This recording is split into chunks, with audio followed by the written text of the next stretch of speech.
안녕하세요. 앞으로교태입니다. 오늘은 단락 전류의 증가 원인과 문제점 그리고 억제 대책에 대해서 설명하도록 하겠습니다. 첫 번째가 단락 전류의 증가하는 원인은 뭐냐? 고도 정보화 사회가 되면서 무정전, 양지 전원이 요구되어서 전력 계통의 규모가 커졌습니다. 첫 번째가 발전기의 단위 용량이 증대되었습니다. 열 효율이 높은 대용량 화력발전의 주류를 이루는데, 한 예로 당진 화력 같은 경우가 1에서 8호기가 500MW가 8개가 있고 9, 15기는 1020MW짜리가 2개가 있습니다. 총 6040MW가 설치되어 있습니다. 발전기의 단위 용량이 점점 커졌고 전원 입지가 집중화되어 있습니다. 님비 현상이라서 not in my backyard 현상으로 전원 입지 확보가 어렵거든요. 국내 원전 현황을 보면 원전 같은 경우는 부산권 주위 그쪽에 원전이 있고 영광 쪽에 좀 있습니다. 그리고 석탄 화력 같은 경우도 동해안 쪽에, 그 다음에 남해안 쪽에, 그리고 서해안 쪽에 발전소의 위치가 거의 집중되어 있는 걸 볼 수 있습니다. 그리고 세 번째가 솔로루프화인데, 솔로루프화에서 이게 저희 나라의 송전선이거든요. 다 하나의 네트워크로 거미줄처럼 이렇게 엮여져 있는 것을 볼 수 있을 것입니다. 그럼 단락 전류가 증대하면 무슨 문제가 있느냐? 그게 첫 번째가 보면 차단기의 전격 차단 용량이 증대되어서 차단기 교체가 필요합니다. 하지만 대한민국에 있는 모든 차단기를 다 교체하려면 돈이 많이 들겠죠. 그래서 경제성 문제로 그게 어렵습니다. 두 번째, 단락 전류가 증가하면 차단 용량도 증가합니다. 두 번째가 기기의 열적 기계적 강도도 증가합니다. 단락 전류가 증가하면 기계적인 강도도 증가하게 됩니다.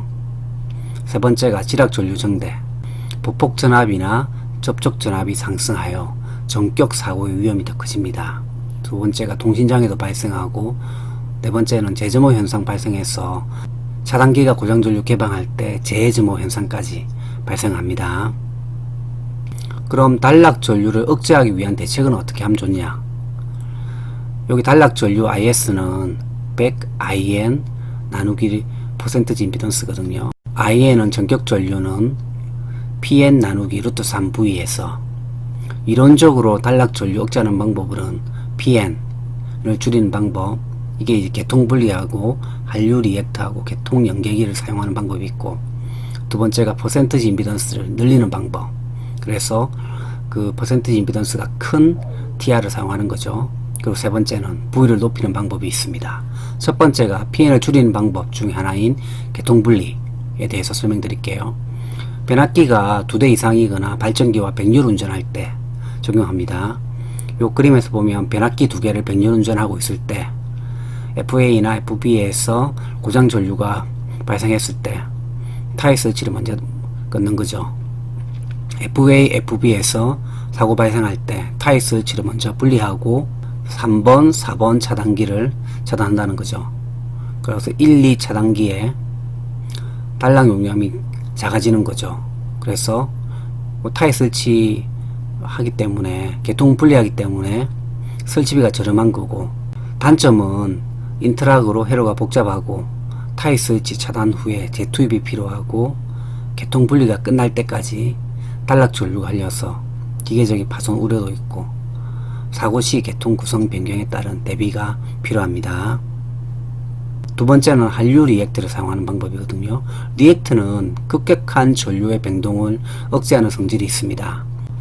송전선에 직병렬로 리액터 삽입해서 이렇게 리액터를 삽입하는 거죠.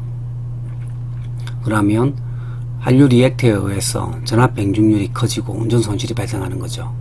무효 전력과 전압 변동 문제도 있고 계통 보호하는 방식 검토하고 설치 면적도 필요합니다. 이게 철심형 한류 리액터고, 이거는 공심형 한류 리액터입니다. CLR 삽입 시 고장 전류를 6.6 계통에서 삽입 전에 고장 전류가 22.5, 27로 오던 게 삽입 후에는 16.9, 18.5로 약 한 8.5% 정도 저감되는 것을 시험에 의해서 알 수 있습니다. 세 번째가 개통연계기 사용해서, 개통연계기는 대용량 설비에 사용하거든요. 대용량 설비에서의 고장 전류를 기존 차단기의 차단 용량 이대로 억제하기 위해서 사이리스트 제어하고 한류 리액터 회로를 이용하는데, 평상시는 사이리스트 제어를 해서 배통의 안정도를 증가시키고, 고장시는 한류 리액터 사고 전류를 제한하는 거죠. 평상시는 선로 안정도를 향상시키고, 사고시는 사이리스 고속 동작하여 고장 전류를 제한하고, 한류 리액터를 사용하여 고임피던스로 변환하는 방법이거든요. 개통 분리 및 한류 리액터 사용 방법의 문제점 보완한 방법이고, 응답 속도가 0.5 사이클 이내에 단락 전류 억제 가능하고, 차단기 교체가 필요 없어서 정서시 유리하고, 공급 신뢰도 향상과 전압 변동이 없고, 대용량 설비에 주로 사용하고, 사이리스트에서 발생하는 고주파를 검토해야 되고, 초기 투자비가 큽니다. 두 번째, 퍼센티지 임피던스가 큰 기기를 사용하는 거죠. 변압기를 퍼센티지 임피던스가 큰 걸 사용하면 단락 전류 경감이 가능합니다. 퍼센티지 임피던스가 커지면 TR의 가격도 상승하고 손실도 증대되고 전압 변동률이 커집니다. 수용가에서는 퍼센티지 임피던스가 229에서는 4에서 6%인 변압기, 저희도 229에서 6% 변압기 사용하고 있거든요. 1호사에서는 11% 변압기 사용하지만, 한전에서는 단락 전류 경감하기 위해서 1호사에서 14.5% DR을 사용하고 있습니다. 세 번째는 전압을 격상하는데, 전압이 상승하면 IS가 작아지는데 전압을 올리면서까지 단락 전류를 억제하는 것은 쉽지 않을 것입니다. 네 번째는 직류 연계. 교류계통을 직류로 연계하면 단락 용량의 증가가 없습니다. 최근에 직류 연계 방식을 많이 활용하고 있습니다.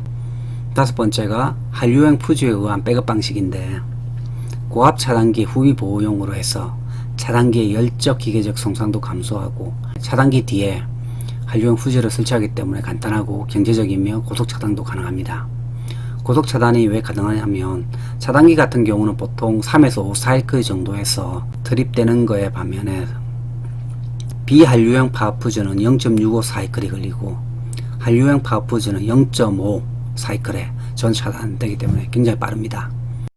하지만 상시 예비 휴지가 필요한 거고, 차단 시에 서지 전압 발생 가능하고 결상 우려가 있어서 저런이 약한 회로나 투스텝 방식에서는 채용하면 안 됩니다. 캐스케이딩 차단 방식인데, 보통 저희가 사용하는 게 선택 차단 방식이거든요. MCCB 1과 2가 있을 때 MCCB 2가 먼저 떨어지고 1이 그 위에 있습니다. 하지만 캐스케이드 차단 방식은 1과 2 있을 때 MCCB 1의 개극 시간이 MCCB 2의 개극 시간보다 빠르거나 최소한 같게 해서 2가 감당 못하는 것을 MCCB 1이 트립되게 하는 겁니다. 단락 전류가 MCCB 2 차단 용량보다 큰 경우에 MCCB 1으로 단락 전류를 억제함과 동시에 아크 에너지를 분담하여 후비보하는 방식으로 경제적인 장점과 정전이 확대되는 단점이 있습니다.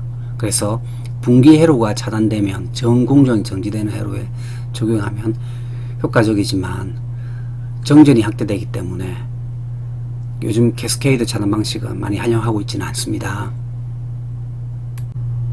여러분들에게 조그마한 도움이 되셨다면 구독과 좋아요 부탁드리겠습니다. 이상 앞으로기토였습니다.